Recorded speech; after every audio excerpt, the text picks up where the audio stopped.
Pernah nggak sih kamu ngerasa panik atau marah terus berharap, duh andai aja gue bisa lebih tenang? Banyak yang mikir kalau ketenangan itu sifat bawaan. Ada orang yang emang dari sananya kalem, ada yang nggak. Tapi, gimana kalau ternyata itu salah besar? Ketenangan itu sebenarnya sebuah skill. Iya, keterampilan. Sama kayak belajar naik sepeda, ini tuh sesuatu yang bisa dilatih sama siapa aja, termasuk kamu. Nah, ini dia pertanyaan kuncinya. Waktu emosi udah ngambil alih, pas kita lagi nggak bisa mikir jernih, gimana caranya kita rebut lagi kendali atas otak kita sendiri? Tenang, kita bakal bongkar bareng-bareng 5 strategi praktis buat ngelakuin persis hal itu. Kita akan ubah kepanikan jadi ketenangan. Oke, kita mulai dari dasarnya dulu ya, biar paham. Coba deh bayangin, di kepala kita itu kayak ada pertarungan antara dua bagian otak. Di satu sudut ada si otak emosional, namanya amigdala. Dia ini yang suka teriak-teriak, lawan atau lari pas kita stres. Nah, di sudut lain ada si otak logis atau korteks prefrontal. Waktu kita panik, si otak emosional ini ngebajak si otak logis. Hasilnya, ya udah, kita nggak bisa mikir jernih, jadinya impulsif. Kunci buat tetap tenang adalah gimana caranya kita balikin lagi setirnya ke si otak logis. Langkah pertama dan yang paling cepat adalah dengan nge-hack sistem operasi tubuh kita sendiri. Anggap aja ini tombol darurat yang bisa langsung kamu tekan pas rasa panik mulai datang. Kita bakal maksa tubuh kita buat rileks, yang nanti otomatis bakal ngirim sinyal ke otak, woi, semua aman terkendali. Senjatanya? Namanya nafas kotak atau box breathing. Dan ini bukan teknik kaleng-kaleng loh. Ini adalah metode yang dipakai sama pasukan elit kayak Navy SEALs buat tetap fokus dan tenang di situasi yang paling gila sekalipun. Jadi, kalau ini ampuh di medan perang, ya pastinya ampuh juga buat kita kan? Prinsipnya simpel banget. Kita kendalikan napas buat ngendaliin detak jantung dan nenangin sistem saraf kita. Dan bagian paling kerennya, semuanya cuma berpusat di satu angka ajaib ini. 4. Gampang banget diingat, bahkan pas pikiran lagi semraut. Angka 4 ini bakal jadi ritme kita buat ngambil alih kendali sistem saraf secara manual. Yuk, kita coba bareng-bareng sekarang, dimanapun kamu berada. Siap? Tarik napas pelan-pelan. 1, 2, 3, 4. Sekarang tahan. 1, 2, 3, 4. Hembuskan perlahan. 1, 2, 3, 4. Dan tahan pas kosong. 1, 2, 3, 4. Gimana? Kerasa bedanya kan? Pola napas yang disengaja ini secara fisik memperlambat detak jantung kamu dan ngirim sinyal kuat ke otak emosional kalau bahayanya udah lewat. Dan voila, otak logis kamu bisa kembali online. Oke, setelah badan kita lebih adem, sekarang giliran pikiran. Kesalahan terbesar kita pas lagi emosi adalah ngerasa harus buru-buru bereaksi. Padahal, kekuatan terbesar kita justru ada di kemampuan buat menciptakan jeda. Jeda antara pemicu dan reaksi kita. Ada 2 alat yang super simpel tapi ampuh banget buat bikin jeda mental ini. Yang pertama, aturan 5 detik. Yang kedua, teknik keren yang namanya beri nama untuk menjinakkannya atau name it to tame it. Dua-duanya ini dirancang buat motong reaksi otomatis kita. Bayangin deh, ada orang nyerobot antrian, atau kamu nggak sengaja mecahin gelas. Reaksi pertama pasti pengen marah atau frustrasi kan? Nah, coba ini, lawan insting itu. Jangan lakuin apa-apa.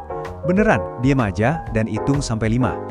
1, 2, 3, 4, 5. 5 detik ini mungkin kedengaran sebentar, tapi secara neurologis, itu waktu yang cukup buat mutusin siklus reaksi otomatis dan kasih kesempatan si otak logis buat ngambil alih.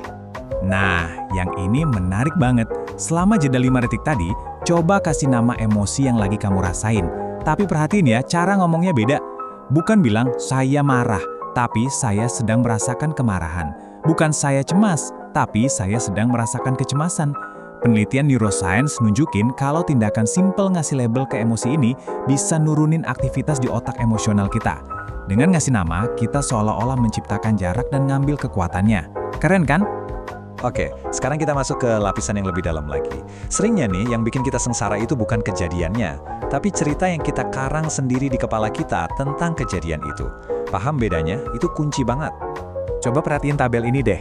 Ini penting banget. Di kolom kiri ada situasinya. Misalnya, teman batalin janji. Di tengah, itu faktanya. Yang netral, teman tidak jadi datang. Udah, titik. Nggak ada emosi di situ. Tapi lihat deh kolom kanan, itu cerita emosional yang kita buat. Dia nggak ngehargain aku, atau aku emang nggak penting. Nah, cerita inilah yang bikin sakit hati, bukan faktanya. Kalau kita fokus ke fakta, solusinya jadi jelas. Oke, cari kegiatan lain, bukan malah kejebak drama. Ini nih, sebuah perubahan mindset yang bisa ngasih ketenangan jangka panjang. Ilmunya diambil dari filosofi stoik kuno, tapi masih relevan banget sampai sekarang.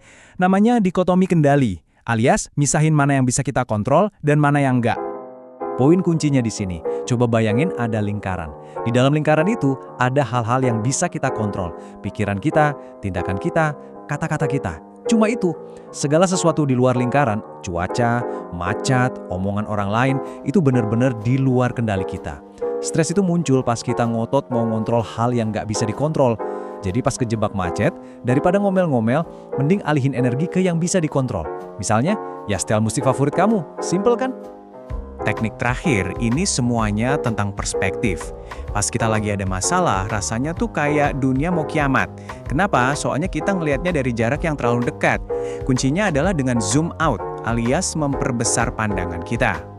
Yuk, kita pakai aturan 10-10-10. Pas ada masalah, tanya ke diri sendiri pertanyaan pertama ini. Misalnya kopi tumpah di baju, atau dapat email nyebelin. Apakah hal ini masih bakal penting banget dalam 10 menit ke depan?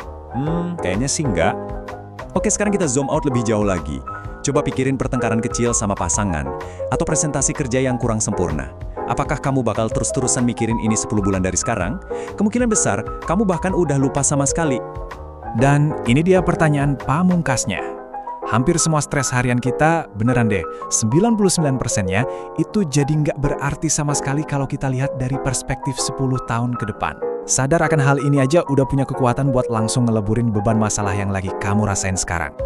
Jadi, ini dia intinya.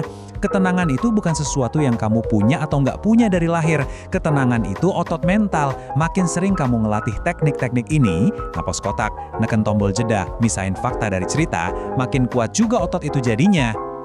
Pada akhirnya, tahu semua ini nggak ada artinya tanpa latihan. Jadi pertanyaan terakhir ini bukan buat saya, tapi buat kamu. Dari semua jurus yang baru kita bahas, mana yang bakal kamu coba latih pertama kali pas ketemu tantangan berikutnya? Pilih satu aja, dan mulailah bangun superpower ketenangan kamu hari ini.